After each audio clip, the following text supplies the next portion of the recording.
Good morning class and welcome to online classes. I'm your science teacher and today we are going to continue our chapter 4, that is your metals and non-metals. Okay, so we have already discussed about metals, non-metals, what are their physical properties, chemical properties, and we have already studied about how the metals or the non-metals react with bases. Okay, now let's move on to the displacement reaction. What do you mean by displacement reaction?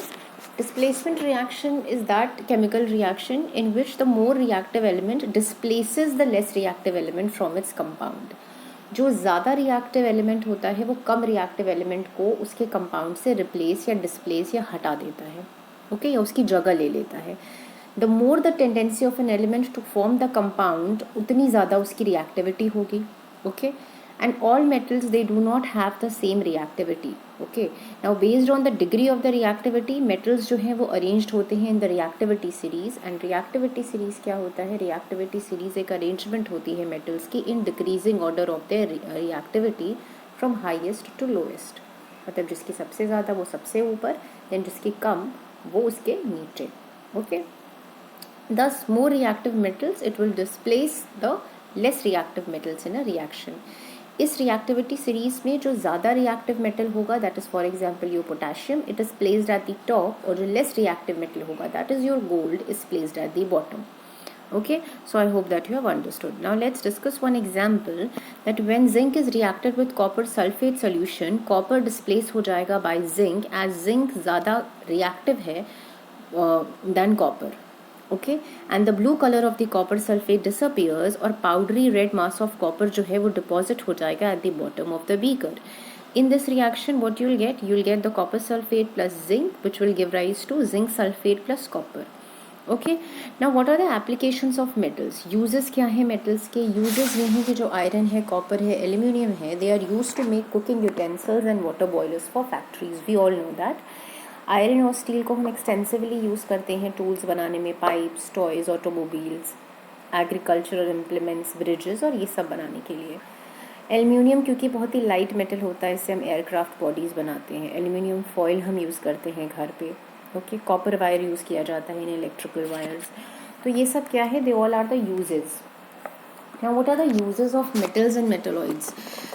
Uses क्या हैं आपके? अगर हम non metals की बात करें तो कि ऑक्सीजन बहुत ज़रूरी है for the living being, for respiration, we all know that.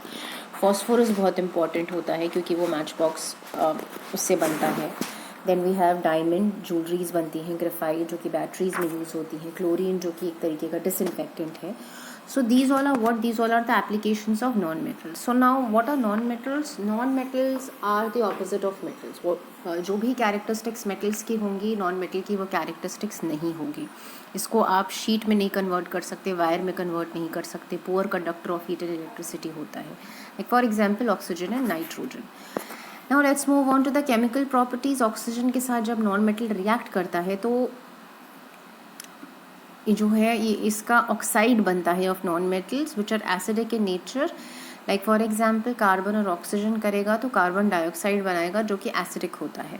Okay, water के साथ जो है वो रिएक्ट नहीं करते non metals, but they are usually very reactive in air.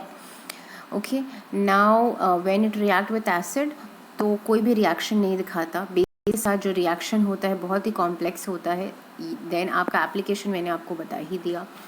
Metalloids क्या होते हैं? मेटलॉइड्स आर द एलिमेंट जिसमें प्रॉपर्टीज़ होती हैं मेटल्स और नॉन मेटल्स दोनों की. फॉर एग्जांपल आपका बोरॉन हो गया, सिलिकॉन हो गया, जर्मेनियम हो गया. Now what do you mean by noble metals? Noble metals क्या होते हैं? नोबल मेटल्स वो मेटल्स होते हैं जिनके पास एक रेजिस्टेंस होता है फॉर ऑक्सीडेशन, वो ऑक्सीडाइज नहीं करते. For example gold. Gold is a less reactive metal. Silver, and they also do not react with air, water, acid और बेस, और ये फ्री स्टेट में मिलते हैं एटमॉस्फेयर में, इसलिए इनको हम नोबल मेटल्स कहते हैं. Okay, now what do you mean by corrosion of metals? Corrosion क्या होता है? कोरोजन का मतलब ये होता है इट्स द प्रोसेस जिसमें आप बिकॉज और by the action of chemicals और by the action of environment जो मेटल्स होता है वो धीरे धीरे ख़राब होने लगते हैं. Okay, like for example silver है, वो जब हाइड्रोजन सल्फाइड के साथ रिएक्ट करेगा एटमॉस्फेयर में तो वो करोड हो जाएगा. सिल्वर फिर ब्लैक हो जाता है because of the formation of silver sulphide. Now rusting जो है it refers to the corrosion of object जो कि आयरन के बने होते हैं. जब भी कोई आयरन ऑब्जेक्ट रिएक्ट करता है एयर और वाटर के साथ तो जो उसका सरफेस है वो कवर्ड हो जाता है with a reddish brown substance जिसको हम रस्ट या रस्टिंग बोलते हैं. ओके एंड इसका chemical formula we all know that. And जहाँ पर जो मॉलिक्यूल्स ऑफ वाटर है, आयरन नट्स है, बोल्ट्स है, आयरन चेन है, ये सब क्या होते हैं, इन पे रस्टिंग होती है. टू एसेंशियल कंडीशन जो कि रस्टिंग ऑफ आयरन के लिए चाहिए, that is your air and moisture. Okay, so with this we have completed this chapter. Okay, I hope that you have understood. In case you have any doubt, just you're free to ask me. Thank you so much class and have a good day.